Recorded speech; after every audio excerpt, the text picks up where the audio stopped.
Low carb cloud bread, paano ko po ba 'to ginawa?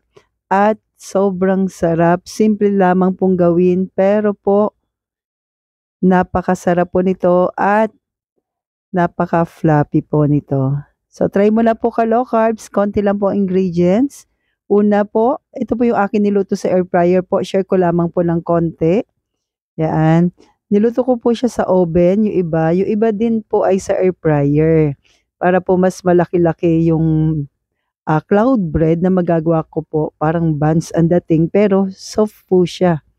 Yan, makikita niyo po yan. I-slice ko po sa gitna para makita niyo po kung gaano siya ka-soft yung ating cloud bread. And kaya po siya tinawag na cloud bread. Talagang napaka-soft po niya at fluffy. Yan. And please don't forget to like and follow po para updated tayo sa ating mga low carb meal, low carb dessert, low carb kaalaman natin everyday. Thank you po and God bless. Yan po, nilagyan ko lang po ng egg at sapat na. Yan. At ito naman yung niluto ko po o binake sa ating oven. Manipis lang po siya. Maliit lang po. So, ang gagawin ko po diyan, gagawin ko siyang parang pinaka-bread din po ipapalaman natin. Yan, ganyan. Sandwich. Yan po, cheese and egg po. So, una, kailangan mo po ng 3 egg yolk and 3 egg white. Yung egg white po, mag-add po tayo na 1/4 teaspoon of cream of tartar. I-whisk mo lamang po and kapag ganyan na po nagbabubbles na, ay lagyan niya po ng 1 tablespoon, optional lamang po ng low carb sweetener po ka-low carbs. Yan.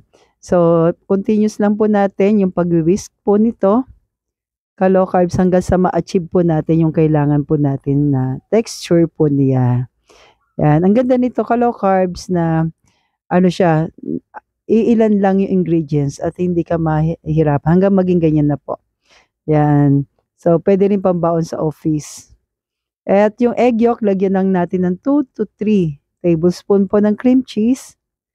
And then, optional lamang po yung garlic powder. 1/4 teaspoon kung gusto lamang po ninyo.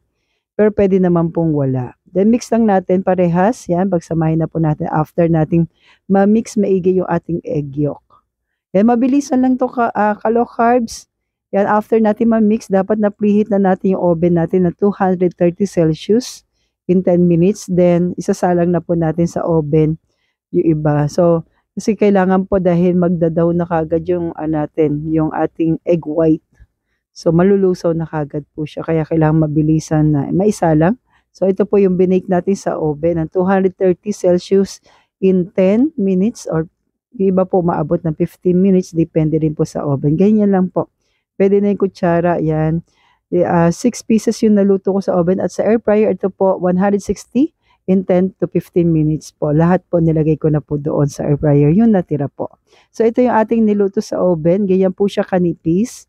So, pwede naman po nating lagyan ng anumang low carb na palaman. Ako po, ang available ko lamang po kasi dito ay cheese. Low carb cheese, then egg. Yan.